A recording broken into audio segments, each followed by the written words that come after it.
Hello, I am Judy Niemeyer. Welcome to the third and final video in our three-part work session series for the Amethyst Quilt. Please be reminded that this workshop has been divided into 3 workshops with 2 previously released in September and October, which are necessary for completing the rest of this quilt. If you are just joining in, you can find all of the videos organized in the order you should watch them, including pre-class preparation information, on our website by clicking on Products, Patterns, then finding the listing for Amethyst. On the right side of the screen, scroll down to the Techniques box and click on Online Workshop. For today's workshop, you will need 3 of the booklets in your pattern. First, you will need the Razor Star booklet, then you will be working on the blank background queen. And finally, we will be working through the Queen Star Mixer introduction booklet, which includes all of the final assembly graphics required to sew your quilt together. You also should have already cut the fabrics for your booklet. If you have not done so, please reference the Amethyst booklet and cut the fabric strips for block AG. Also, please be reminded there are a couple corrections listed for this booklet on the website. We suggest you find these corrections and review them before you get started. It is now time to join Judy in the workshop.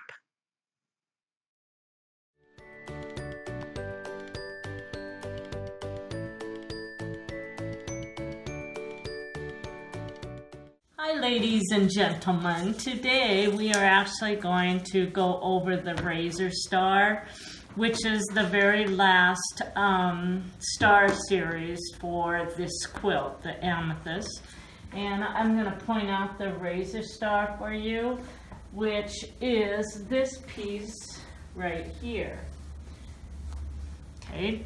We are also going to go over the background, cutting out all of the background pieces, and I'm going to do a few demonstrations on how to assemble some of the long units after you sew up all the background. Okay?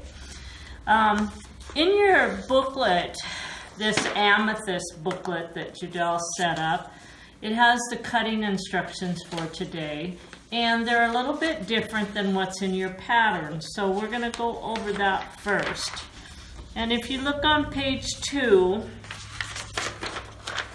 there's a little notation here that tells you the cutting instructions are different for the Razor Star. So we aren't doing the spikes today. What we're going to do is just show you how to use the foundation papers to cut out template pieces. And then when you get over here to your cutting instructions, it gave you all of the cutting instructions, but if you read your pattern, you'll notice that there's no cutting instructions for fabric AG6. And the reason for that is because we aren't going to do the piecing on that. So as we go through the instructions, that's one of the things I want to clear up for you. All right. So to start with your cutting instructions, if you did your pre-cutting, you should have a piece of fabric cut for AG1 that's 2 15-inch strips. Then you should have an AG2 fabric that is 4 2.5-inch strips. You should have fabric AG3, which is 2 2.5-inch strips. You should have a fabric AG4, which is 2 2.5-inch strips. And then you should have fabric AG5, which is different cutting instructions, and these are actually 3 1/4-inch strips, and you should have 8 of these for today's class. All right, so I'm going to put these all in order, and then I'm going to go over really quickly the template layout sheets. So for your template layout sheet for the 15-inch ones, it's going to tell you to open up your pieces. And if you go to page 2 in your instructions, which I'm going to read it, it's going to tell me to open this up, stack my pieces, and then you're going to have to take this template and you're going to flip it this way, and then you have to turn it and flip it this way, And then you're going to turn it again and flip it. And you're going to do that 4 times because you're going to get 4 pieces from each strip. So you might as well stack those strips. And I'm going to cut 1 piece off for you so that you can see how this is done. I don't do a real accurate cut because I know that I'm going to come back and do my cutting after the fact. So the first cut I'm going to make, I want to cut it slanted like this, and then I'm just going to come up and I'm going to cut over like that. Now I'm going to come over here and cut this section off here, and I'm going to go ahead and get rid of my salvage piece. Okay. Now I just take the whole piece and I flip it. And I keep it as tight as I can along my first cuts. And then I come in and I do another cut. And I repeat this 4 times. Okay? I've already got these cut, so I'm not going to cut any more of these for you today. But I wanted you to see how that's done. Okay, so we're going to set this aside. All right, on the fabric AG2, this one has, there are 4 pieces here, and AG2 template. Did it fall on the floor? Nope, here it is. So if you notice, I like to put a little sample of my fabric once I'm getting organized so that I know what template pieces go with which fabric. This particular template is quite easy. Even if we had directional fabric, all we have to do is just lay this template down and we can actually just cut the salvages off right here. And then we can come over here and we can cut here. Now if you have fabrics that have a right and a wrong side, it's going to be easier for you after you cut. You're just going to take all your fabrics and you're going to restack them all right side up so that they're ready for your paper piecing. Okay? And I don't have fabrics with a right and a wrong side, so I'm just going to put that piece here. I'm going to grab a paper clip. And we're going to clip that on, and we're going to set this one down here. The same thing with fabric AG3 and AG4. We're going to look at our pieces, and it tells me here that I only need to do 2 cuts per strip. But I do have to have everything right side up, and this one will make a lot of difference as far as whether your fabric's right side up or not, because it'll change the direction if you have directional fabric. So we're going to straighten out that piece. We're going to make our first cut along this edge here, down here, and then we're going to come up here, and I'm going to cut along here. And again, you're going to take and reposition everything right side up before you make any cuts. Otherwise, you'll have your spikes, the direction in your fabric will go a different direction on you. Okay, so now we're going to take this piece, we're going to put our paper clips onto it, and our last cut is going to go just like this, right down the center on cut line 1. And now we're going to take these pieces and put them together like that, and I'm going to move my paper clip so that all 8 pieces are cut. And we're going to put those down here. And we have the same exact cutting technique for fabric AG4. And we're going to take our template piece, and I'm going to cut the salvage off. And then I'm going to take this piece right here, cut it like that. And again, you're going to want to make sure that everything is right side up before you cut it apart. We can take our sticky notes off of it.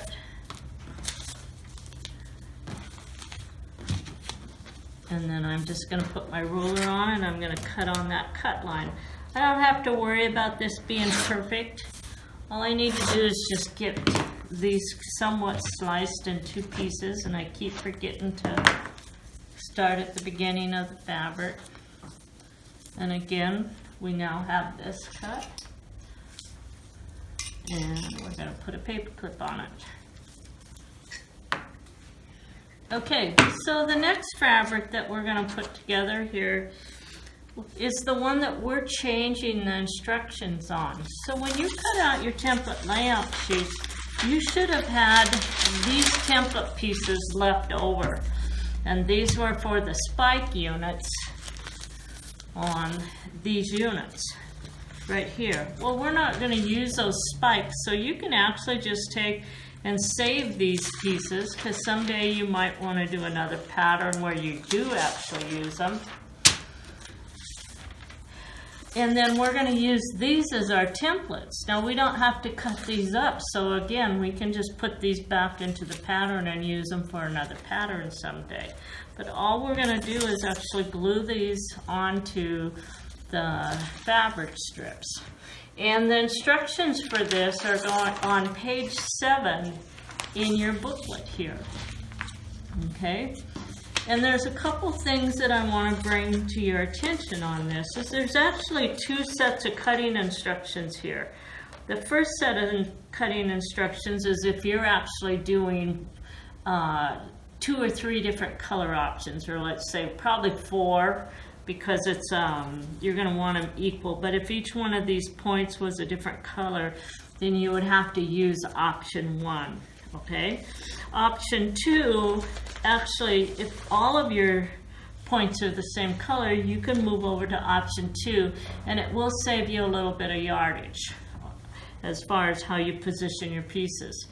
In Quiltster, it's going to tell you you had to cut 8 pieces. You may only use 6 of them today, depending on how you set up your color. All right? We're only going to use 6, so I just cut 6 knowing that.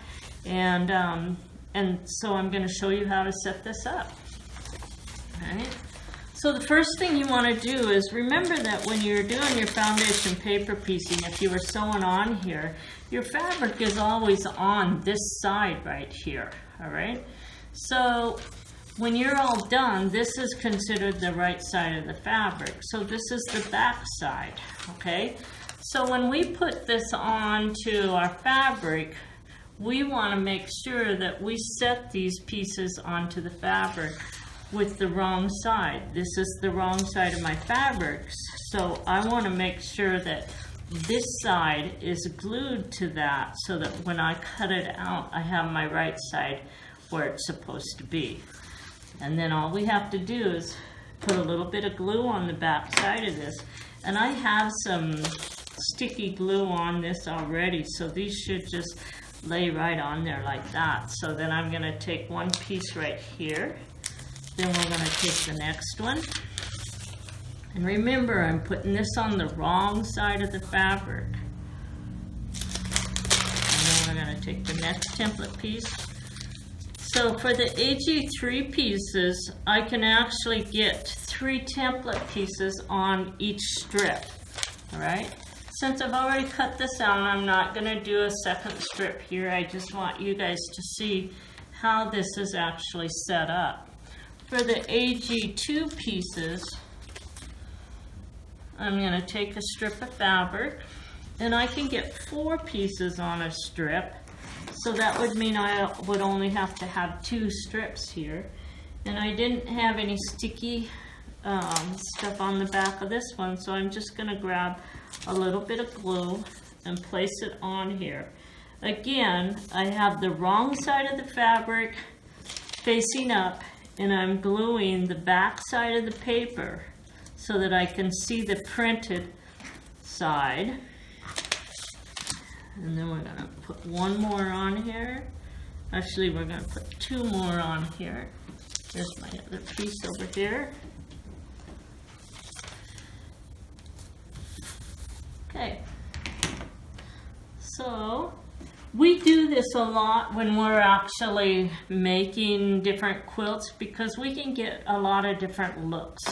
And so it's kind of fun on Quiltster to colors blocks, and all we do is we just color all of the pieces the same color.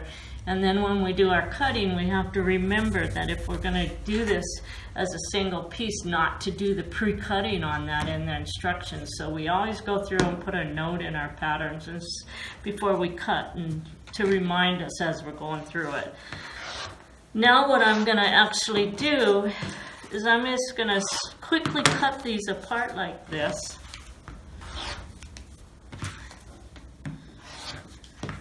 And to save time, I'm actually just going to remove that paper from that. And I'm going to cut all of these out at one time. I'm just going to stack these and do a really accurate cut one time. So I would cut 4 pieces, or have 8 pieces underneath there. And then I'm going to stack these on here. And I'm just going to save these pieces and set these aside with our instructions over here. And then I'm going to take a ruler, and I'm going to use a Creative Grids ruler because it doesn't slip when I'm cutting. And I'm going to make my first cut along here. Okay. And then we're just going to take and turn this.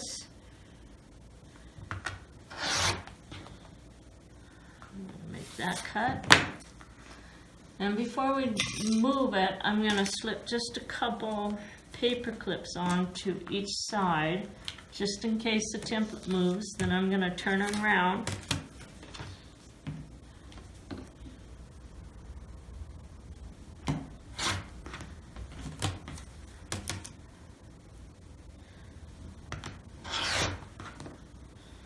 And now we're going to go back and we're going to cut our smart corners.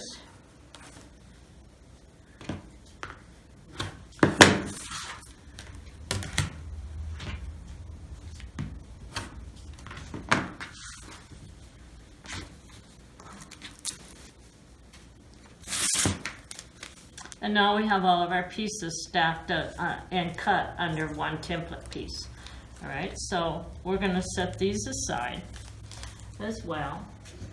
And then we're going to come back and cut these. And that's going to be all of the cutting instructions, so we're going to take a short break. We're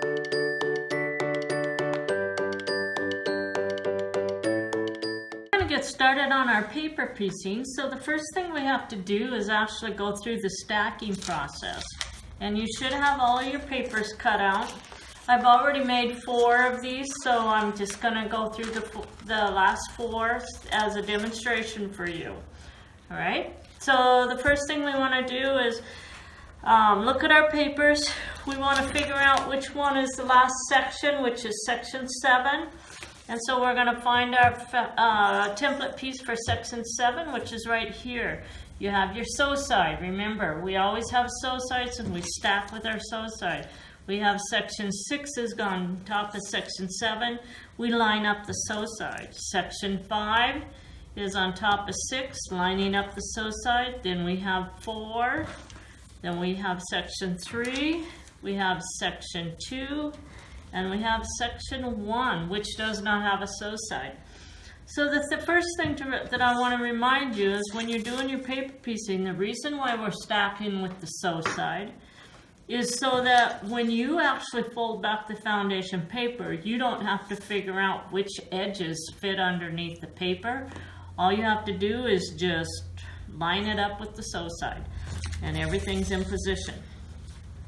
So this particular piece is very similar to what I call a mariner's compass, which actually has a start right in the center. So sometimes for people that are new to paper piecing, it's hard for them to figure out exactly where to put that first piece. So what I like to do is just come in here and fold it.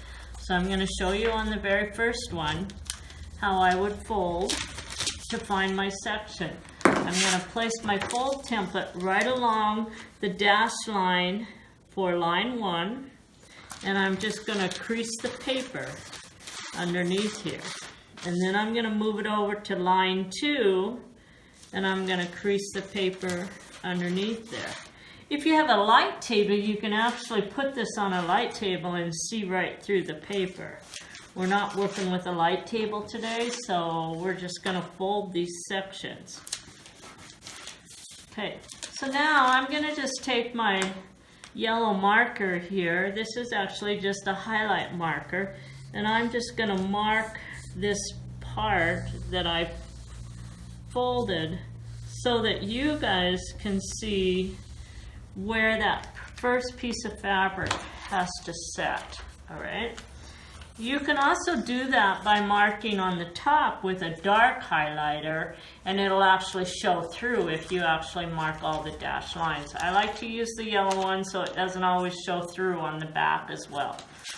Now I'm going to take my first piece of fabric, and we're actually going to flip the fabric wrong side up because we want to glue the wrong side to the back side of the paper. And I'm going to take a little bit of glue.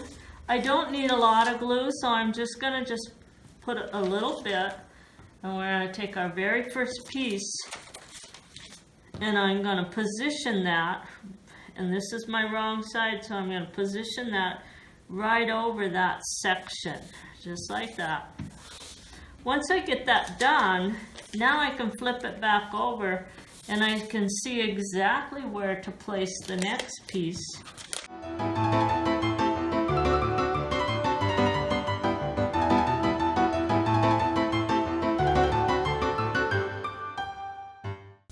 All right, so now we have all 4 of those pieces in position. We can get rid of the template now. And we're going to use a long fold template today, and we're using an 18-inch add-a-quarter ruler because we're going to work with really long strips. And if we have a shorter ruler, then we have to keep sliding it. So that's why I like to change out between the sizes of my add-a-quarter rulers. So I'm going to flip this around like that, and then I'm going to turn the whole pile around so I don't have to keep turning everything. We're going to place the fold template on the line 1, and it's marked on there. Fold it back. Do a nice crease along the edge of the paper. Place the add-a-quarter ruler down and trim.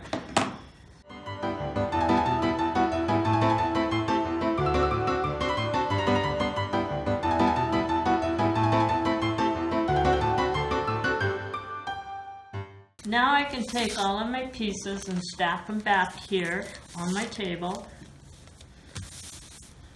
And we're going to grab the fabric pieces for section 2.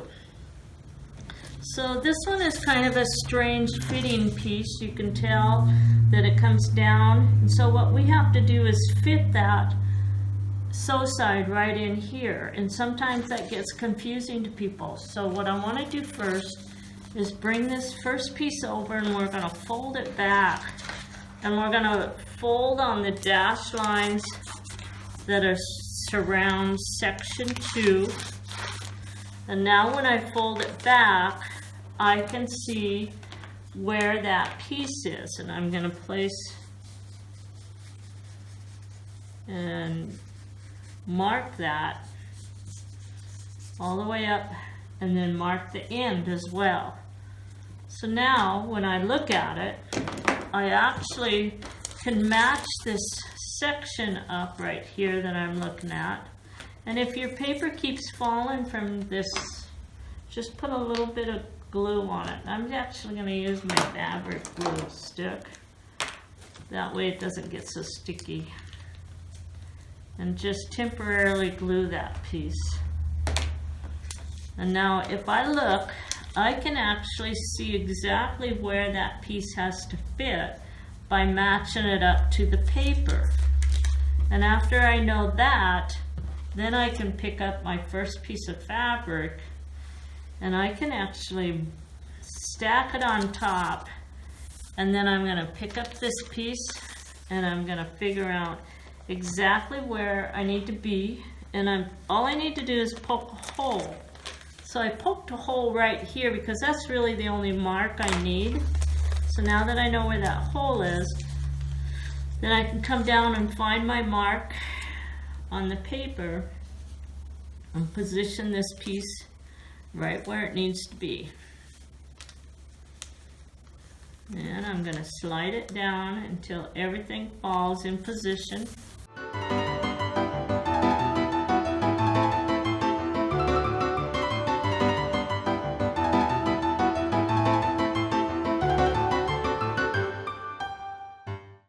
Now these are going to be really hard to pick up if you don't glue them. So the first thing I want to do is get my glue out, and I'm going to lift and glue between the two fabrics along the seam allowance.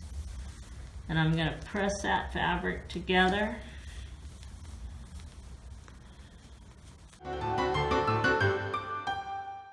Alright, we have those three pieces glued. Now I'm going to grab my flower pins because this is still going to move on me because it's not attached very well on both ends. So I'm going to actually take and place a pin down here at the bottom to hold that fabric from sliding off. And I'm rubbing the pin through my hair because it puts just a little bit of oil on the pin so it slides through the paper and the batik fabric really smoothly. Then we're going to take the next piece and we're going to do the same thing. Now most of the time you won't have to pin pieces like this, but when you're working with really long skinny points, it just helps to have them pinned together so that you know that they're not going to slip when you start sewing them through the machine.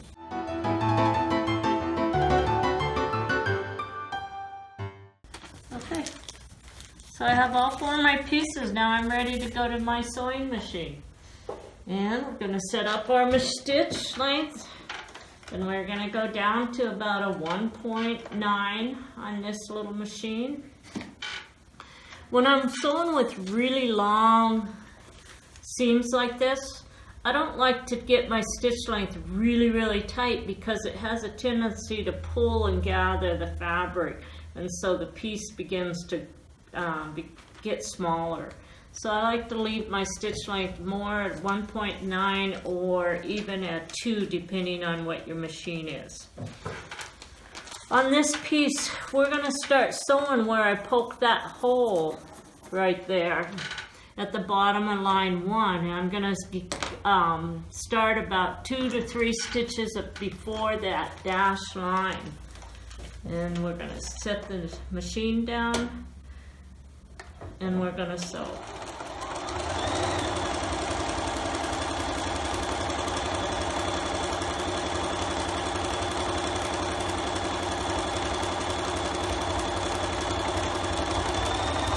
When I get to the end, I'm going to sew past the dashed line 3 or 4 stitches, and then I'm going to pick the next piece up. And I'm actually just going to cut my thread on this one because if I try to do it in a chain, it's just going to cause a mess. So we're just going to do one piece at a time.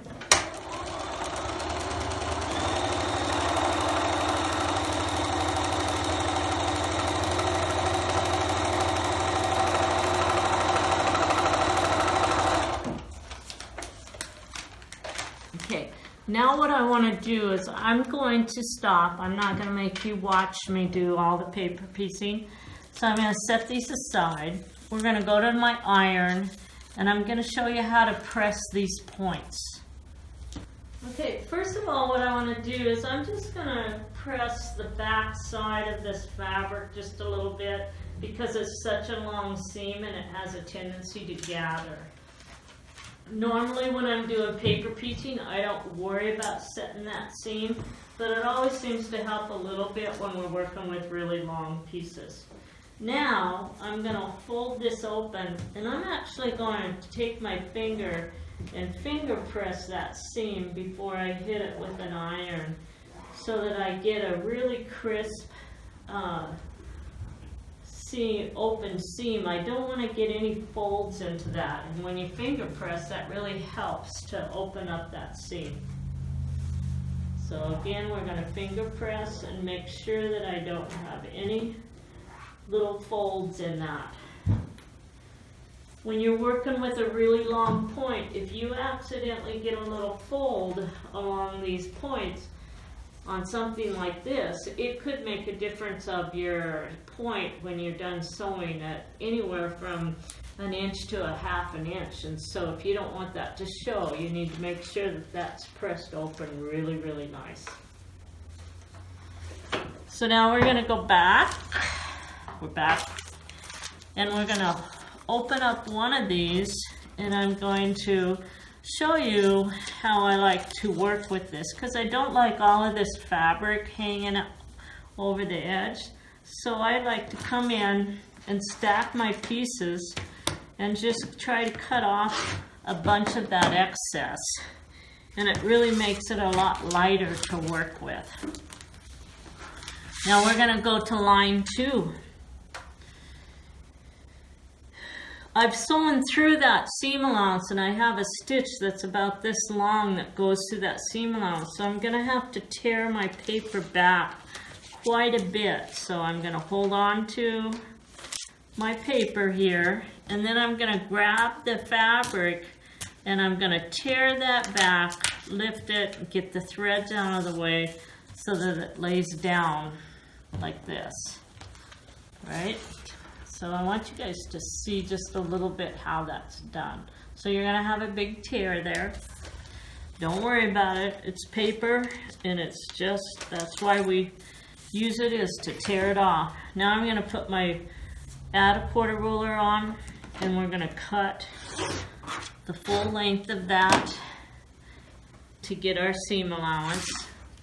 And I'm going to show you how to position the next piece, and then we're going to move to another unit, or we're going to move on. So I'm going to take this one. Again, I need to figure out where this piece is going to land. So I'm going to fold this open, and I'm going to fold the paper along the dashed line around section 3. And now when I look at it, I'm going to mark those creased lines, and I'm just going to mark down here along the edge of the paper so you can see that as well. Now we're going to take our paper, and I can position this, and I can see exactly where that piece needs to sit on my template. So I'm going to move my first piece of fabric on here like this, and then I'm going to position that right along that edge, and we're going to start over with our paper piecing again. And then you would do all 4 of these. You'd put your glue along the edges here, get that long seam secure with some glue, and add a little bit on the point. And again, I'm going to grab a flower pin, and I'm going to place a flower pin right at the end here where I start sewing, so that when I put that through my machine, I can hold on to that piece. I don't have to do the bottom because it's glued on, and it's going to stay, and my finger's going to have a hold of it. So I want you guys to go and finish up your paper piecing, and then we'll come back and you can watch me sew on the outside pieces.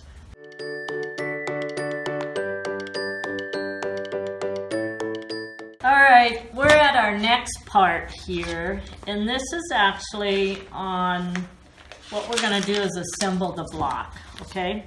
I'm studying my instructions right at the moment, and I'm noticing that in your instructions, we have given you several options on how to put these blocks together. So if you did a pieced unit, you're going to look at the instructions on page 4.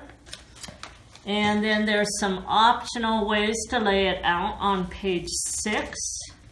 And we're actually going to follow the instructions on page 7, where it shows us how to set up our pieces. So we're right here. It's very, very simple to do. Anyone can do this. So the biggest thing is to make sure that you get everything positioned correctly. I've removed the paper from the center units. And one thing I want to bring to your attention is right here at this very tip of the point, several of you, depending on how well you trimmed, may end up with a really long piece in there.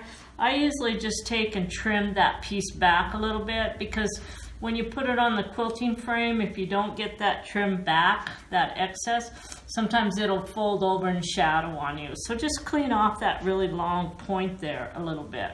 All right? Then we get to these papers. So remember that this is the back side of our pieces. So what we want is the fabric on the top. So I like to leave the paper on until I'm ready to sew them on. That way I don't forget which side is my back, or the front or the back, when I'm working with a batik. If I have fabrics that have a right and a wrong side, it's really simple. And then again, we have this piece right here. Now, one of the things you want to kind of pay attention to is you have smart corners on this piece right here, and one of them is a double smart corner and one of them is a single edge smart corner.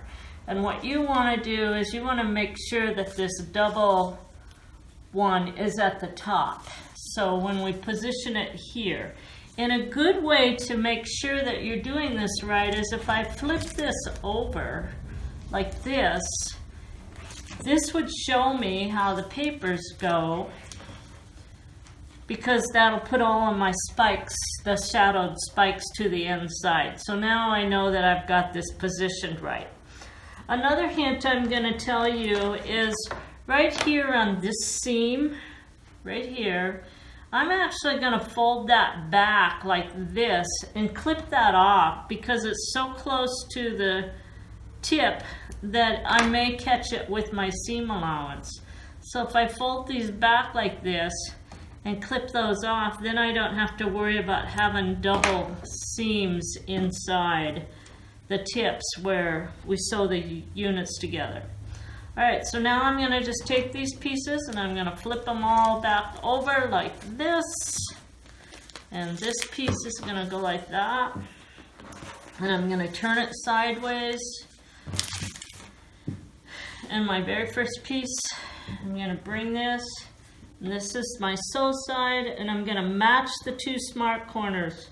I'm going to grab my glue pen and I'm going to glue down that end. So one of the things that I find a lot of people, when they sew, they start on one end and they just sew to the next end, and if it stretches, then they like to cut it off. You guys need to make sure that they're fitting. So fit both ends, and if there's excess in there, take a steam iron and steam it flat, because you're working with a lot of bias. So after I get both ends glued down, then I'm just going to run a little bit more glue along the edge there. And then I'm going to take my next piece and I'm going to do the same thing so that I can get all of these stacked and just run them through my machine and chain. So I'm going to flip this one over. The other thing this does is it keeps me from putting any of the pieces on upside down. And I'm going to glue that in. And then I'm going to glue this end. By doing this, I don't have to have any pins. We can do this without pins. But I'm going to step over to my iron and I'm going to steam that so that it lays really flat, because that's all bias edge. I'm just going to hold the steam iron up just off the surface, so there's about 1/8 of an inch between that, and I'm going to run the steam on it. And it's going to flatten down those pieces nice and flat. I'm going to start my sewing right at this point, right at that tip there, because that's where my smart corner is. So I want to start right at that tip, and then I'm going to finish sewing down here at this tip.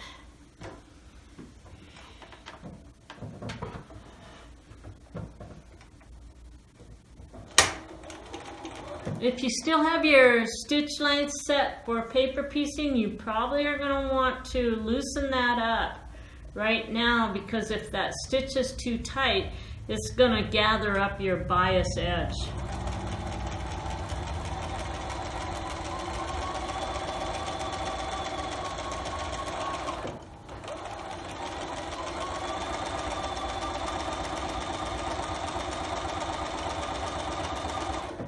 And then we're going to pick the next one up and chain right behind it.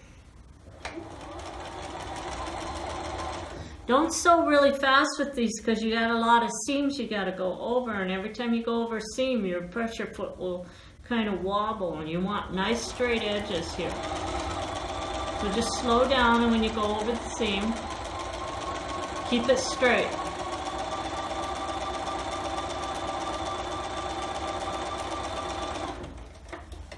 And now you're going to check to make sure that you hit your points the way you were supposed to for your smart corners.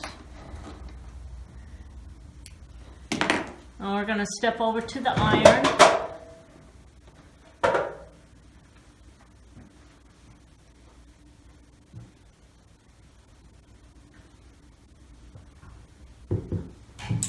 And first of all, I'm going to steam those seams flat like this, and then I'm going to look at my instructions to see which way I want to press. I need to press towards the blue.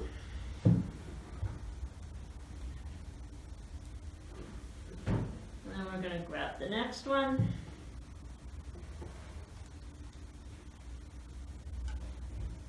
And notice that I'm pressing sideways on these. I'm not pressing along the seam, because when I press along the seam, that stretches your bias. So we have two really nice pieces. And we're going to add our last two pieces. Again, we're going to put a little bit of glue along the edges here. And then I'm going to flip this piece over and match my smart corners. I want a perfect match there. And then just press the edges together. Then we're going to do the next one.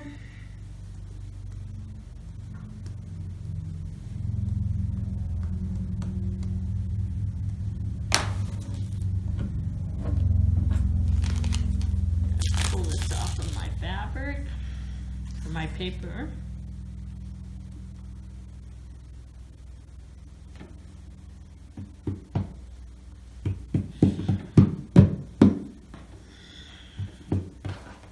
And now I'm going to go hit it with an iron.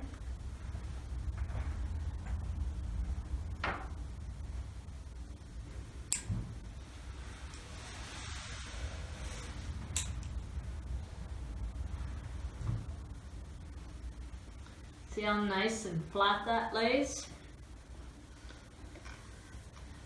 Okay, we're going to start sewing again.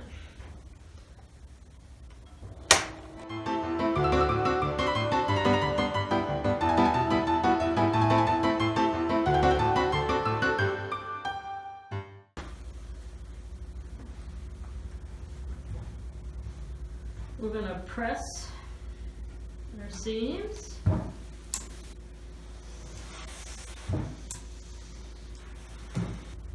And this seam tells me, my instructions tell me to press this one out towards the blue.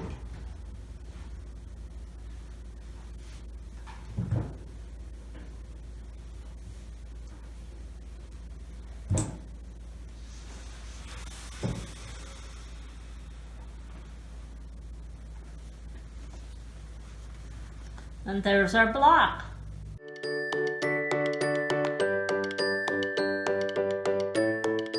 Alright you guys, it's time to start looking at finishing up your quilt. Before you can finish it, you need to cut out all of your background pieces. Alright? If you look at the quilt that's sitting on the wall behind me, it actually has another unit that we're not going over, but we've taught you enough about paper piecing that you should be able to do this on your own. If you want to build these this spiky border that sits in the background, you need to order another booklet that's called the Spiked Ring Background for the queen size quilt. All right, and it's pretty easy to follow. We only used it in the quilt that's on the wall. Our main sample, we actually are just using plain background pieces. So to do the plain background, what you have is the blank background queen. These are the instructions you need to work with. All right. I do want to bring note that some of you will have a correction that needs to be made. I missed when I was writing this. I missed the name of the template layout sheet, so I cut and pasted the wrong one. But the template sheets are actually correct in the pattern, and you can reference them right here. We will make this correction to our pattern as soon as we're done with our video. All right. In the cutting instructions for these pieces, this quilt will end up at 91 inches. And in the cutting instructions, it does tell you that you need to cut 4 29-inch strips. And I believe that in your cutting instructions that came out in the Amethyst booklet, it said to cut 2 58-inch strips.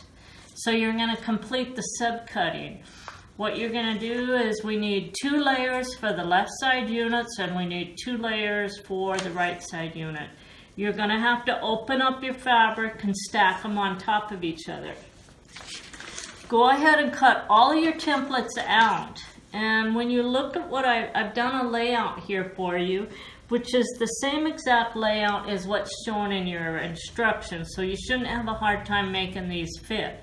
But what you are going to have a hard time with is we've only given you one left side template and then one right side template. So to get this all positioned, what I like to do is I take the left and right templates and I flip one of them over. So if I'm cutting for the left side unit, I'm going to flip the right side template over, and that helps me get everything positioned. Since these are a mirror image, you can actually cut them out together, but what you have to be aware of is if you have directional fabric, then you need to pay very close attention to how you set these up on your fabric, right?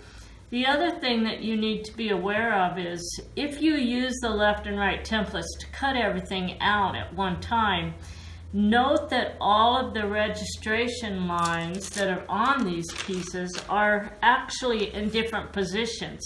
So the left side pieces are positioned different than the right. So you can't do the registration lines the same or they're not going to match up.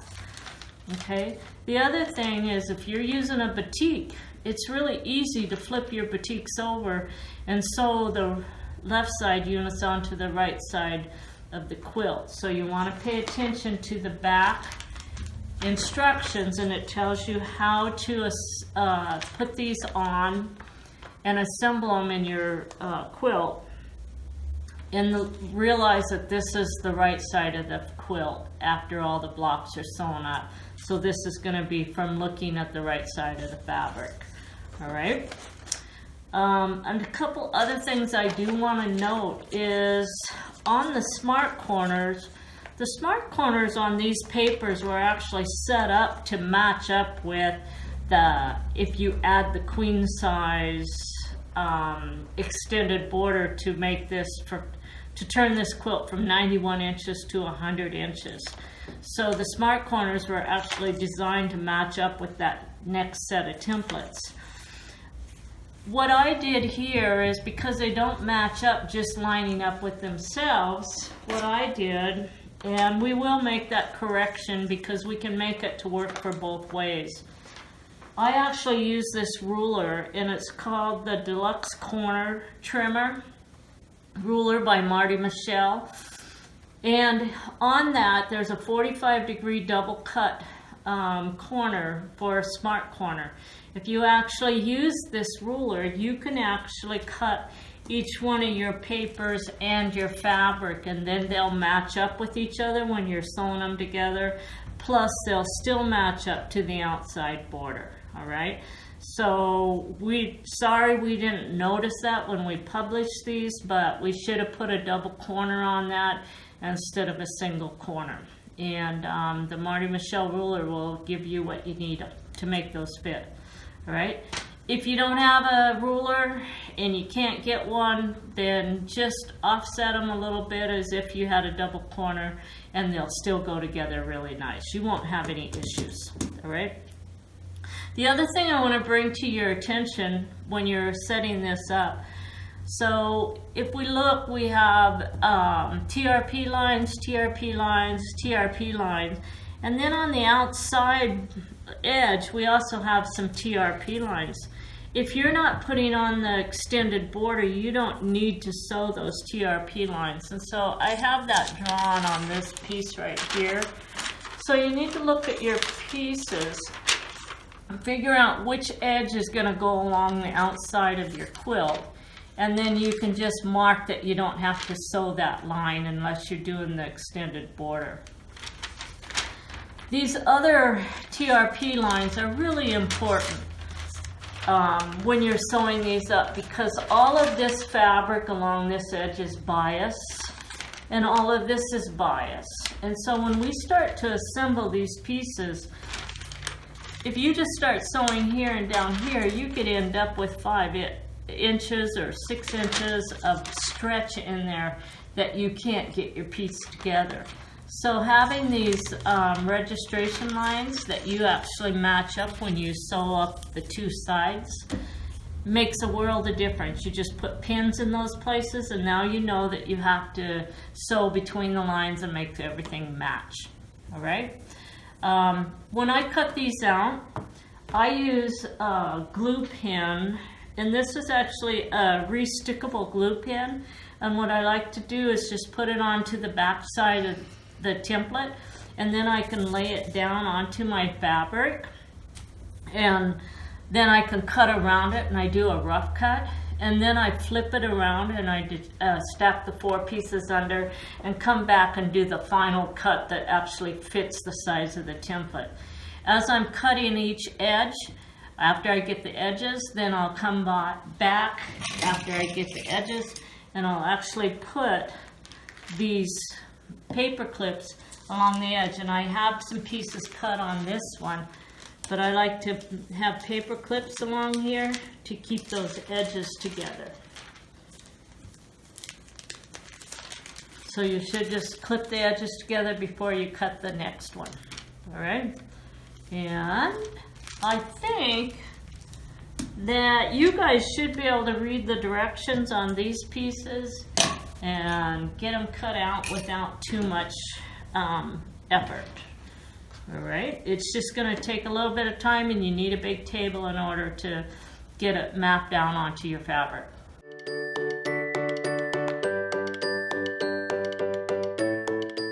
All right, you guys, I'm going to show you what I've done here is I've laid out how this is going to go together. And I want to bring your attention that we're working with the Queen Star mixer layouts now. And inside this booklet, you should have a piece of newsprint here. And on this newsprint, this actually, we put it on newsprint so you guys could pin it up against the wall, as well as you can actually read it. Because when this is in just a pattern, it's hard to tell where all your pressing is. So if I look at this, it's going to tell me which way to press each one of these seams, and we've set the whole thing up to be opposing. So like our first row here, shows you where your seams, which way to press those seams.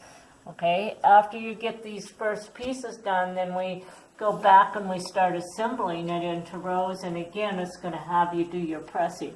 So just start with your steps. This is step 1, and you're going to build 4 quarters.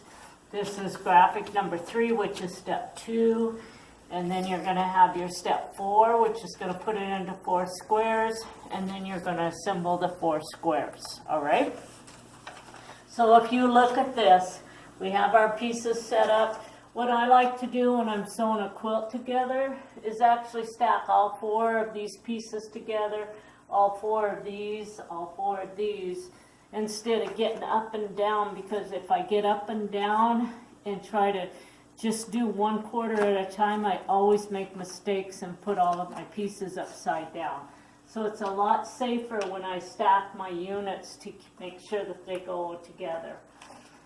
The other thing I want to bring to your attention is you have registration lines, and if your registration lines aren't lining up, it's because you probably sewed one of your pieces on upside down. So if I look here, these 2 registration lines are going to match up when I sew it together. Then I'm going to have matches where I'm going to have to match these seams together right here, which I want to show you how I do that. I have registration lines that are going to match here, registration lines here, and then it goes the same all the way around, all right? So that's the beginning of how we assemble the blocks.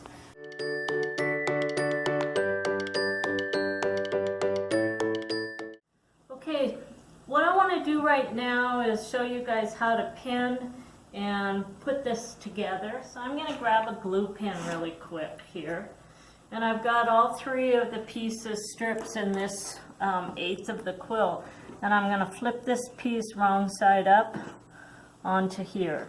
So the first thing I want to do is add a little bit of glue down here, and I'm going to match up that smart corner. Then I'm going to take and put a pin in there just to secure that. I don't pin along the edges because I want to be able to move the edges. I just want to get the rest of it pinned together out away from the edge. Then I'm going to come down and I'm going to match this end right here. So don't just start sewing at one end and then sew to the next end. You want to match up both of your ends. Now I'm going to take and I'm going to put a pin right here along that edge. I'm also going to bring my pin back here, because if I don't pin this edge along here, when I go to pick it up, it all stretches and it drags going through the machine. So I like to secure this edge as well. And I'm going to come over and put another pin along this edge right here. And then I'm going to put one right in here. So now when I pick up this piece to go to the machine, I don't have to worry about it dragging on me. So the next thing we're going to do is we're going to find those registration lines. And see, this is all bias. So I'm actually going to pin the registration lines right on top of each other like that. And if there's any fullness, I'm not going to worry about it because I'm going to get rid of that with my steam iron. Now I'm going to come down, and right here I'm going to have a matching, I have to match this, and this is what I call an X seam. And so when I actually put this together, I want to fold that back about 1/4 inch. And I want to make sure that there's no little folds at all in that seam, which there is. And then I'm going to fold it back until those 2 seams match up right at 1/4 inch. And this is when it's really nice to have a purple thing, which I don't have, sitting in my tools. So I'm just going to show you, I can lay this on here and see that I'm right at 1/4 inch where I have that folded back. Now I'm going to take a little bit of glue, and I'm going to put glue on both sides of that to secure that. And I'm going to crease that where it's right at 1/4 inch. Now with this crease there, when I sew, I'm going to hit that right on that crease line. And if you have a pencil, you can actually take this as well, since we know we're at 1/4 inch, and we can actually draw a little mark right there. And then when I sew, I'm going to be just to the inside of that mark. Now I'm going to take and I'm going to put a pin on that side of it. And I'm also going to put a pin on this side. Okay. The rest of it, let's see. It looks like we have another one right here that's supposed to match up, and I'm not really sure if that's a match. So before I go matching that, I'm going to go back to my CAD drawing and double check. And if it does match, then I'm going to pull that together and do the same thing. But I'm not going to do it quite yet until I go look at to see if that's a matching seam. Now I take this and I'm going to pick this up and I'm going to go to my iron. So we're going to walk over to the iron.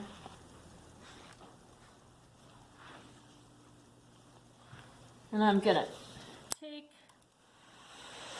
and start steaming this right along those edges, because that's all bias, both pieces.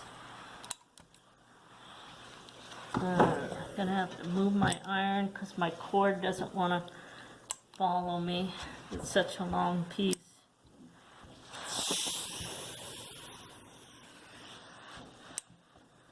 And I want to get all of that fullness steamed down of it to where it lays perfectly flat. Then I'm going to grab my glue pen again.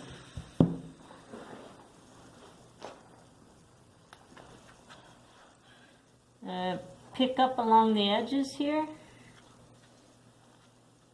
And I'm just going to put a little bit of glue .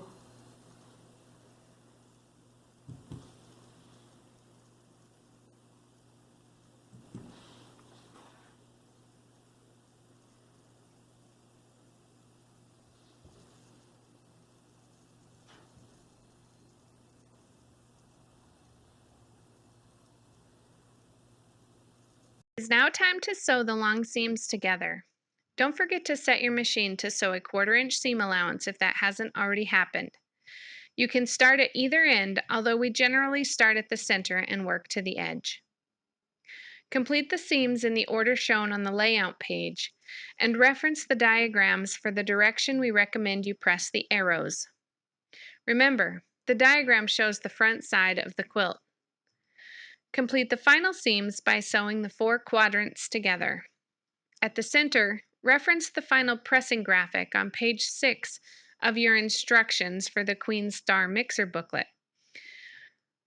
Pick back the overlapping seams at the center intersection and press the tip of each block open with your fingertip.